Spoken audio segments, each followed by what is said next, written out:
Très bien. Je suis née en Bretagne. Jusqu'à mes 18 ans, c'est pas très intéressant. Ah si. Vers 15-16 ans, je suis allée en rave party. J'ai pris du LSD, ça a un petit peu changé ma vie. En vrai, je crois que je ferais pas ce métier si j'avais pas fait ça. Voilà, j'ai découvert un peu justement le fait d'être plus dans son corps à ce moment-là. Ensuite, en 2018, j'ai choisi d'aller en philosophie puisque je voulais réfléchir à des trucs. Je voulais trouver la vérité de ce monde et comprendre. Voilà. C'est la seule matière où je me disais, ouais, ok, là, il y a un truc, ça me paraît intéressant cette histoire et ça a l'air d'expliquer des trucs. Donc, je suis allée en philosophie pendant 1 an. C'était très intéressant. Moi, j'ai adoré être avec des gens qui opéraient de manière logique. Parce que pour le contexte, j'ai une maman qui est assez émotionnelle et j'arrivais pas à la comprendre. J'arrivais vraiment pas à la comprendre. Je comprenais pas pourquoi. J'essayais de la raisonner, je comprenais pas pourquoi ça marchait pas. Et puis elle était super émotionnelle enfin ça me paraissait être pour un rien. Et voilà. Et donc quand je suis arrivée en philosophie, pour moi c'était trop bien parce que je me suis dit, je suis qu'avec des gens qui raisonnent. Genre si je leur dis un argument et qu'il est logique, ils vont me dire ils sont d'accord avec moi. Ça c'était magique pour moi. Donc j'ai fait 1 an de ça, c'était trop bien. On a réfléchi à la liberté, à la justice, à tout plein de concepts. J'ai adoré, c'était trop bien. Mais je me suis dit, bon, quand même, la philosophie, c'est bien, mais on réfléchit beaucoup. En vrai, je suis qui pour réfléchir à la justice si j'ai pas vécu une vraie injustice. Ou alors je suis qui pour réfléchir à la liberté alors que j'ai 18 ans et qu'en vrai, j'ai pas vécu grand-chose. Enfin, j'avais un peu une dissonance comme ça dans mon cerveau. Je me disais, c'est quand même bizarre. Enfin, on réfléchit à des trucs, puis j'ai 18 ans, je sais pas si je suis la meilleure personne pour réfléchir. Bon, bref. Et je me disais, bon, ok, alors la liberté, c'est cool d'y réfléchir. Moi, j'ai envie de la ressentir. J'en avais marre de réfléchir. Donc, je me suis dit, bon, très bien, je vais aller faire un voyage toute seule en Irlande, en stop. Du coup, j'ai fait toute seule le tour de l'Irlande pendant 2 mois, en stop, toute seule, sans argent. Je fais que des workaway, des woofing et tout. Pour ceux qui ne savent pas, tu travailles chez eux et en échange, tu as le toit et la nourriture. Et j'ai adoré faire ça, c'était trop bien. J'ai gardé des vaches au bord des falaises. J'ai été chez des bouddhistes pendant 3 semaines. J'ai été embauchée dans plein d'endroits. Ça m'a aussi mindfuck, ça, parce que je croyais vraiment que les études, ça allait faire ma vie. Alors, les études, c'est avec ça que j'allais. Et voilà. Et là-bas, on m'a proposé 4 fois de m'embaucher sur 2 mois. Et je me disais, mais waouh! Enfin, c'est facile en fait d'avoir un travail. Enfin, on a voulu m'embaucher dans une boulangerie parce que j'étais française, du coup. Enfin, voilà. Enfin, bon, dans plusieurs trucs. Et j'ai d'ailleurs été embauchée, sans faire exprès. Je suis arrivée dans un hostel et je sais pas, j'étais inspirée, je lui ai dit c'est à Dublin. Et je leur ai dit ouais, j'aimerais bien habiter là, est-ce que je peux travailler pour vous, quoi, en gros. Et mais j'y croyais pas et je suis partie aller dans un musée et puis je suis revenue 1 heure après et la fille me dit j'ai parlé au manager, c'est bon, tu commences lundi. Parce que moi j'avais juste lancé lancé un caillou, quoi, mais je ne m'étais pas dit voilà, donc c'est revenu vers moi. Dans un hôtel, t'as dit? Dans un hostel. Donc, Hostel? ouais, c'est une auberge de jeunesse, ouais. Ok. Et du coup j'ai travaillé là-bas. Alors j'ai travaillé 3 heures par jour. J'étais pas payée, mais j'avais à manger et un toit parce que les gens ils laissaient plein de trucs dans le frigo, donc j'avais pas à faire les courses en fait, c'était trop bien. Et j'ai rencontré plein de gens, c'était trop bien. J'avais le monde qui venait à moi. J'avais des gens de tous les pays du monde qui venaient à moi et moi j'avais accès au centre de ville de Dublin gratuitement. Et là je me suis vraiment dit waouh, en fait je peux vivre gratuitement. Enfin genre je peux vraiment vivre. Et je travaillais 3 heures par jour, c'était à peine du travail. J'enlevais les draps. Bon. Et 3 heures par jour, et j'avais à manger, à boire, et j'avais besoin de rien d'autre en vrai. Genre j'étais trop bien. J'allais visiter Dublin, voilà. Et donc j'ai vraiment intégré que, en fait, j'ai ma liberté même sans argent. Et je pense que la connaissance, ça n'a pas de prix. La connaissance de savoir que je suis déjà libre, même sans créer de la monnaie, c'est un truc, ça n'a pas de prix. Alors, je vois tous les jours des clients dans mes séances qui se sentent asservis à ce truc-là. Et moi, j'ai eu la chance, du coup, de commencer en n'ayant pas de... Enfin, de savoir que j'étais libre sans avoir... Voilà, donc je travaille dans l'hostel, c'était très bien. Et après, je rentre chez moi et je me dis, bon, quand même, Anaïs, les études. Bon, voilà, je retourne à l'école, je retourne en Hippocagne. L'Hippocagne, c'est une classe préparatoire littéraire. Pourquoi je suis allée faire ça? Bonne question. Je me la pose aussi parce que, en fait, je suis allée en internat catholique à Nantes. Donc, j'ai déménagé de Lyon. J'ai fait donc Bretagne-Lyon pour la philo. Je suis retournée, je suis allée à Nantes pour la prépa littéraire, là où j'ai été prise. Et c'était C'était dur, parce que moi, à Lyon, j'avais eu mon appart, j'avais eu ma liberté, j'avais eu la fac, quoi, la fête, quoi. Et là, j'étais en internat catholique, et en fait, ma chambre était au bout du couloir, enfin, genre, au bout du couloir, il y avait la classe, quoi. Et ma vie, c'était de faire l'aller-retour entre la classe et ma chambre. Entre la classe et ma chambre. Et la bibliothèque qui était sur le chemin, sur les 30 mètres qu'il y avait entre moi et là. Littéralement, j'étais en face, quoi. J'avais vraiment la petite chambre au fond. Et ouais, je faisais ma vie là et je sortais quasiment pas, quoi. Je sortais pas, j'ai pris du poids, je faisais genre 10 kilos plus que là, à peu près. Et voilà, on faisait pas de sport, j'étais dans ma tête, 8 heures à 23 heures dans ma tête à apprendre des trucs. Apprendre des trucs. Je vais essayer de rentrer des infos dans ma tête. Je me disais, j'aimais bien, voilà, l'intellect pour moi c'était le meilleur game que j'avais trouvé à ce moment-là. Et je me disais, ben, voilà, le plus je remplis mon cerveau de trucs, le plus je vais pouvoir faire de la philo. Et au bout de 8 mois, bon, je me dis, bon, qu'est-ce qui se passe? Je suis un matin, j'en ai trop marre, je vais pas bien dans ma peau, ça va pas. Et ma prof de latin, elle toque à ma porte et elle me dit, Anaïs, t'es en retard. Et là, je me dis, ah ouais, donc déjà, j'ai vraiment pas d'espace personnel, mais là, j'ai encore moins, genre ma prof qui toque à ma porte, je me suis dit, bon, c'est chaud. Et du coup, je sors, je me décide, ok, je me dis, bon, Anaïs, faut se casser de là parce que là, je vais pas bien. Mais j'avais beaucoup de pression de la part des profs parce que pour eux, j'avais le niveau de faire le truc d'après et tout. Et donc, j'ai décidé, je me suis dit, ben, je me casse de là. Je me casse de là, mais je vais le dire à personne parce que je veux que ce soit mon choix. Et donc, comme je sais faire ce que je sais faire, j'ai fait mon sac à dos, j'ai vidé ma chambre d'internat sans que personne ne le sache. Et j'ai laissé des lettres sur ma table à mes profs. Parce que je me suis dit, dans ma petite insolence mignonne, ben, on m'a toujours dit dans mes bulletins si ce que je fais c'est bien ou pas bien. Moi, je vais leur dire ce que je pense aussi de leur enseignement à eux. Alors, ok, mon prof d'histoire, franchement, je trouve que c'est trop bien. Vos ressources, elles sont trop bien. Prof d'anglais. Enfin voilà, je leur disais qu'est-ce que je pense de votre enseignement, quoi. Parce que je me considérais, pour moi, j'avais une expertise à donner aussi à ce niveau-là. Donc voilà, et je me suis dit, bon, donc j'ai laissé ça là. Et un lundi matin, j'avais mon sac de prêt. J'étais arrivée le dimanche soir, parce que tu arrives le dimanche soir pour aller à l'école, enfin aller en cours le lendemain. J'étais arrivée le dimanche soir, je me lève à 6 h le lundi, et moi j'ai mon sac de prêt, et je suis prête à partir. Et personne ne savait. J'avais juste dit à un gars, à Alexandre, on jouait aux échecs le soir, on se faisait trop chier, on se jouait aux échecs. C'est le seul gars à qui j'ai dit, il va se passer un truc. Il va se passer un truc. Et du coup, je suis partie. Il faut comprendre que c'est quand même un endroit où c'est vraiment sectaire, quoi. Je sais pas comment vous dire. Quand tu fais partie de ça, tu rentres dans la bulle et puis tu vas à l'école d'après et tout. C'est ce que Macron a fait pour l'anecdote. Bref. Et donc, on est lundi matin, je pars. Il est 6 h du matin, je pars sur la route. Je me mets en stop, du coup, sur la route et je veux aller en Espagne. Ce que je trouvais marrant, c'est que les autres, ils allaient aller en espagnol le lundi matin. Et moi, j'allais en Espagne. Et je me disais, voilà, alors vous avez 2 choix de vie. Soit vous réfléchissez, soit vous allez vivre au bout d'un moment. Et moi, je me disais, ça n'a aucun sens pour moi d'apprendre le plus que parfait, alors qu'on parlait déjà pas bien le présent. Je comprenais rien. En fait, je me suis dit, bon, moi, je vais aller en Espagne direct. Donc, je me suis dit, trop bien. Je suis sur la route, personne ne me prend. Et je ne comprends pas pourquoi. Personne ne me prend. Genre, ça fait quand même une bonne demi-heure. Normalement, c'est facile. C'est facile.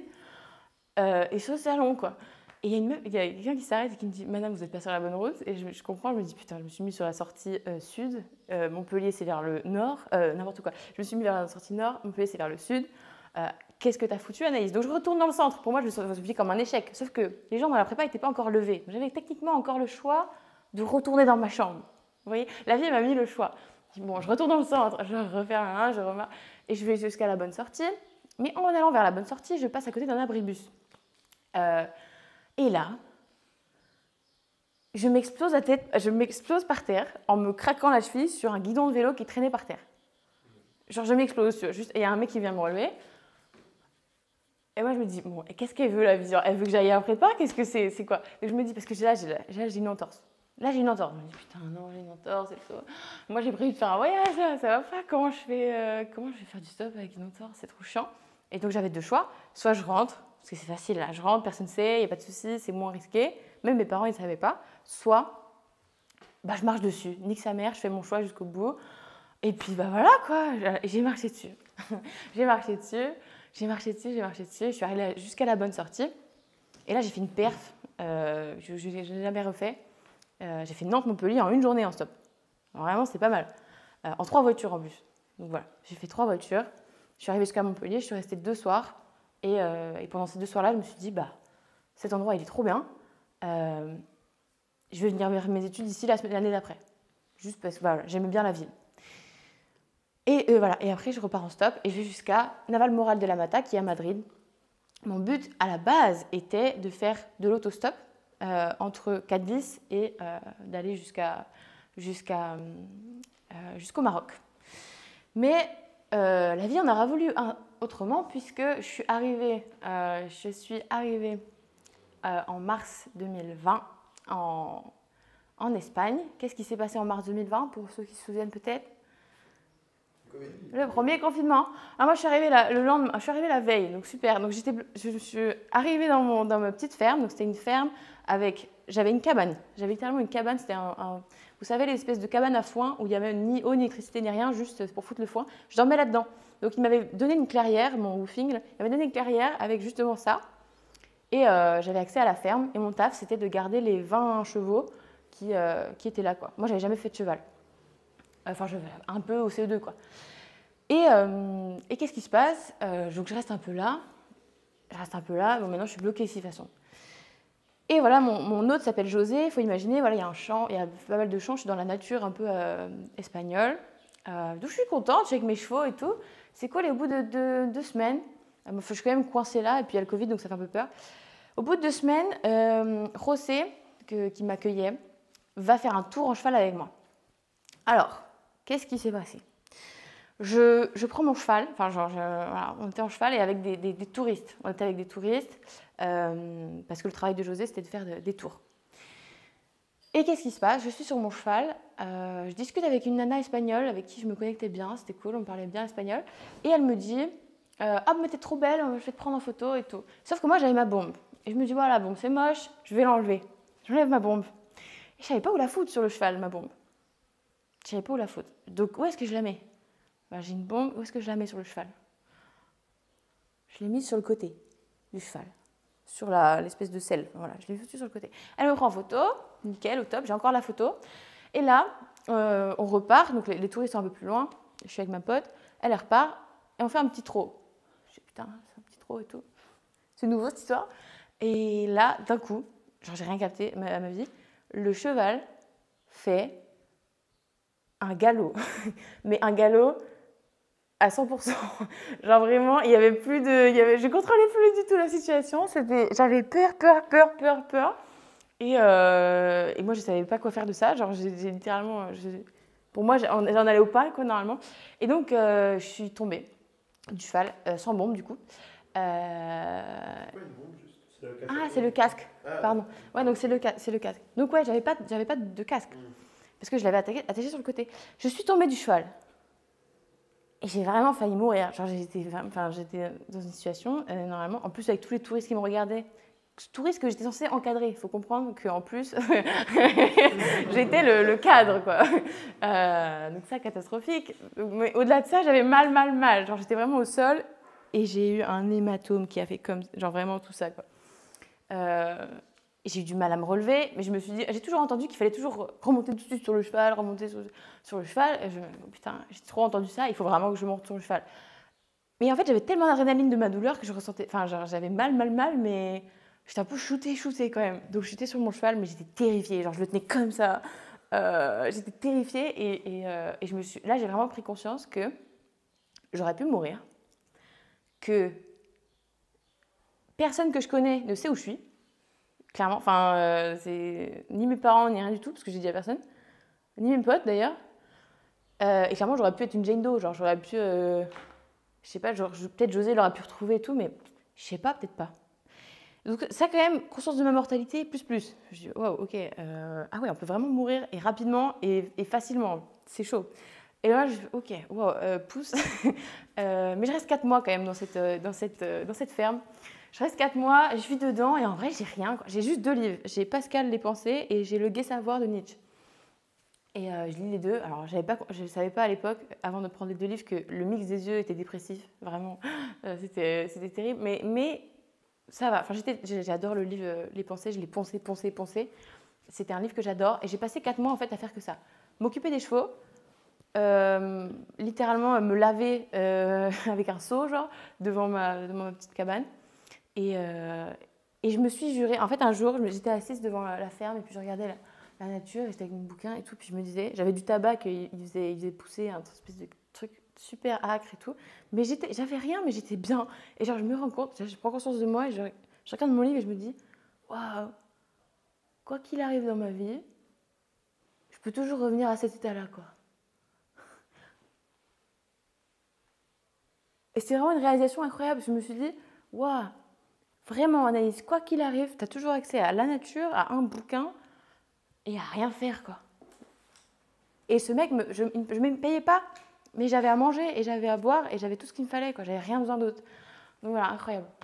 Incroyable. Je suis rentrée en France. Je suis rentrée en France dans l'avion et tout et tout. Et là, je commence une double licence en philosophie et anthropologie. Parce que je me dis, bah, la philo, c'est bien, mais je veux un truc pratique aussi. L'anthropologie, c'est plus dans la vraie vie et tout. Je vous la fais courte, le Covid revient, donc il n'y a plus de cours en réel. Du coup, je reviens chez mes parents et là, c'est la dépression. Je vais mal. Tout va mal. J'ai pris beaucoup de... Pareil, j'ai pris beaucoup de poids. Genre, je faisais de la boulimie, donc j'étais vraiment...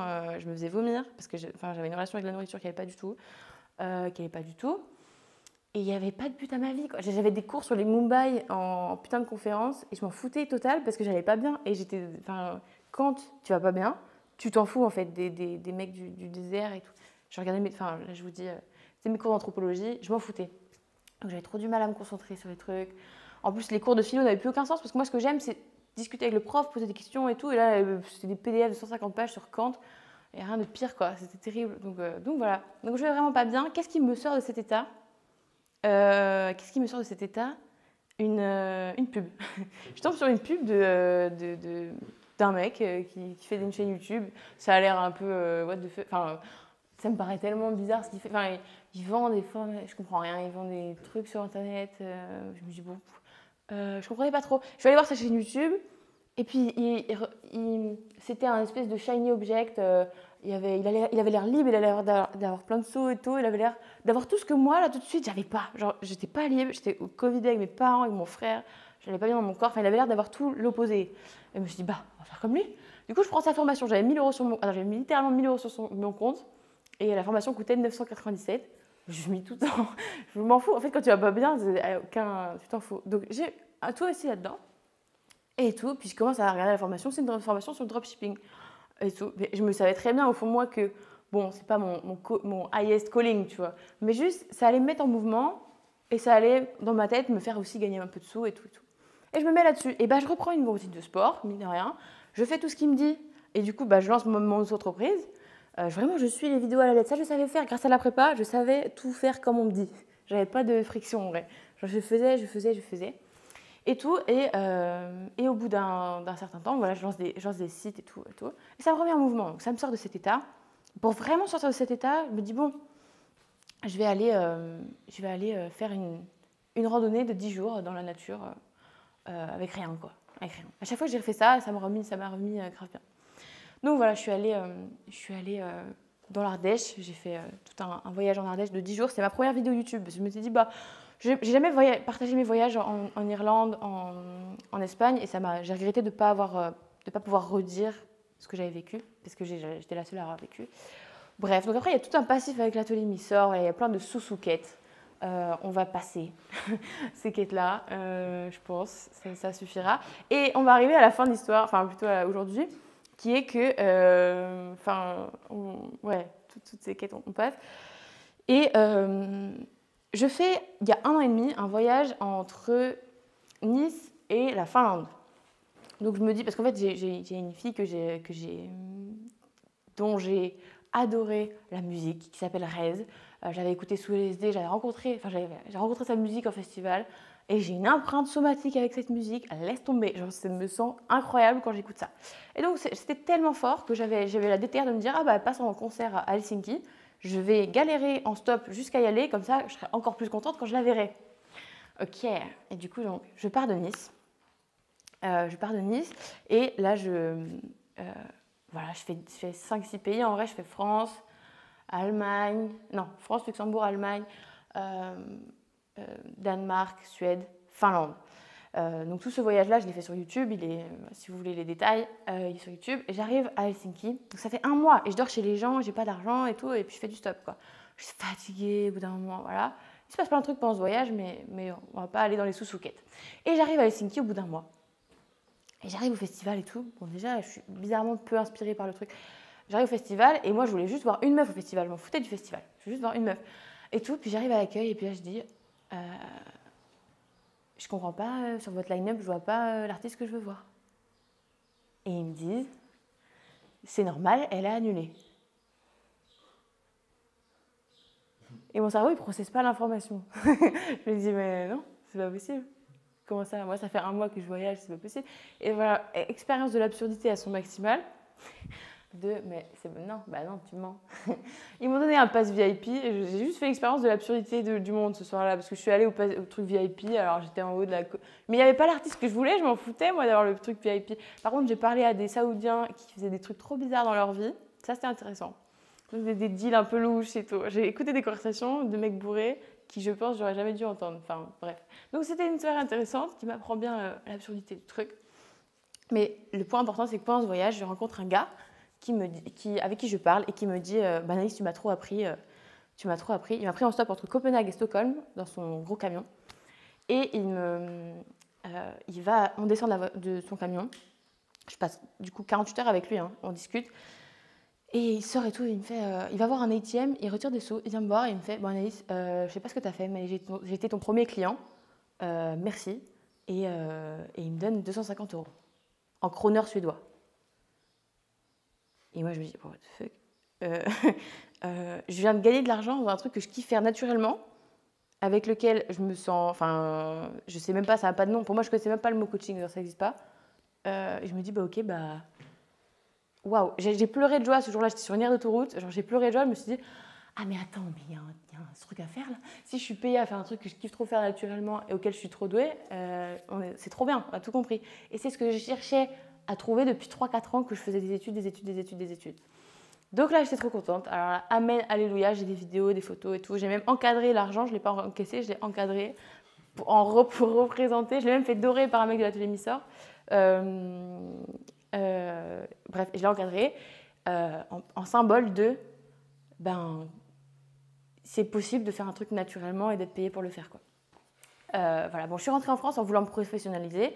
J'ai trouvé une école qui m'a dit nique ta mère. Enfin, ils m'ont dit que j'étais trop jeune, ce qui ne m'a pas fait du bien, mais bon, ils m'ont dit que j'étais trop jeune. Je me suis dit bon, ok, très bien, ok. Et j'ai cherché une école ailleurs, du coup aux US et tout. Et là, j'ai trouvé une école. Là, je me suis dit ok, là, c'est parfait. Une mentor trop stylée, qui est exactement là où je veux, enfin, qui m'inspire vraiment. Genre, avoir une mentor femme, j'avais du mal. J'avais trouvé des mentors hommes là, mais des mentors femmes stylées, à la féminine, mais en même temps qui a plein de sous. Oh, putain, tu gères. Et du coup, ok. Du coup, j'ai pris son école, donc ça coûtait 12 000 €. Moi, j'avais jamais créé d'argent. Enfin, j'avais fait quoi, 3 semaines de salariat à ce moment-là. 12 000 €, ça me paraissait beaucoup. Beaucoup. Et donc, j'ai fait un prêt. Je me suis dit, bon, j'ai la foi, on va faire un prêt. Je fais un prêt. Alors bien sûr, j'ai l'aide de mes parents quand même, donc c'est cool. Je fais un prêt et j'utilise ces sous pour acheter l'école. Ça fait du coup 2 ans que j'ai pris l'école. Enfin, ça fait 2 ans. Là, j'ai repris l'école cette année, mais j'ai été certifiée en janvier de cette année. Donc voilà, j'avais un skill inné, mais que j'ai professionnalisé. Voilà. Entre-temps, j'ai fait des clients, des séances, machin. Les trucs s'enchaînent. Et jusqu'au jour où Yann vient me voir et qui me dit non, pas du tout. Yann n'est pas venu me voir. J'ai reçu un message sur Instagram. J'ai reçu un message sur Instagram d'un mec qui s'appelle Yomi Denzel. Je reconnais ce mec, moi. C'est le mec de qui j'ai acheté la formation il y a genre 3 ans. Je dis, waouh, qu'est-ce que... Et le mec me dit, Yann m'a dit de collaborer avec toi. Lunaire, genre le message lunaire. Le mec, trop bizarre, parce que moi j'avais des projections de ouf envers lui, parce que je me disais, mais parce qu'à l'époque c'était ce shiny object, tu vois. C'était vraiment ce truc, c'est loin de moi. Surtout quand tu vas pas bien, la dualité est encore plus forte. Donc moi j'étais what the fuck, je suis trop heureuse, donc je fais que danser ce soir-là. C'était trop bien. J'ai fait que danser, chanter et tout, c'est trop bien.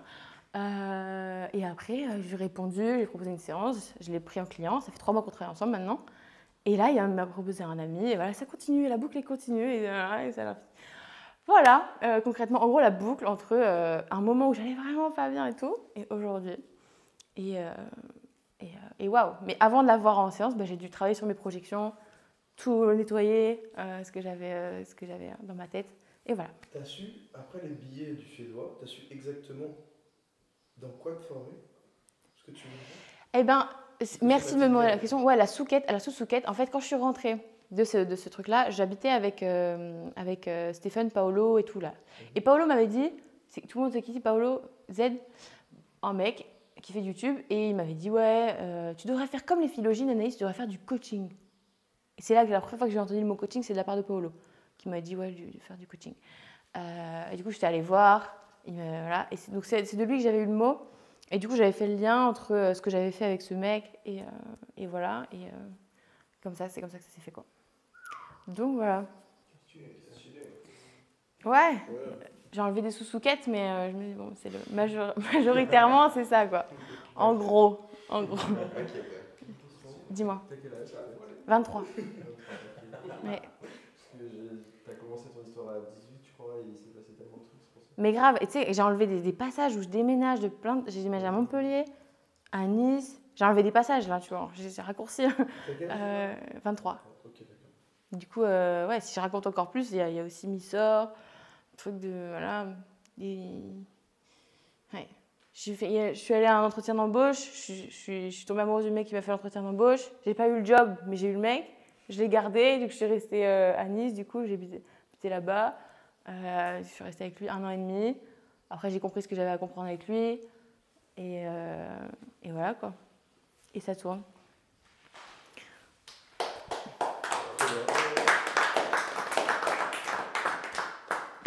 Merci beaucoup. Merci Incroyable. Merci. Merci à vous. J'espère que ça vous sert à quelque chose, je sais pas. I don't know. Ok, trop bien.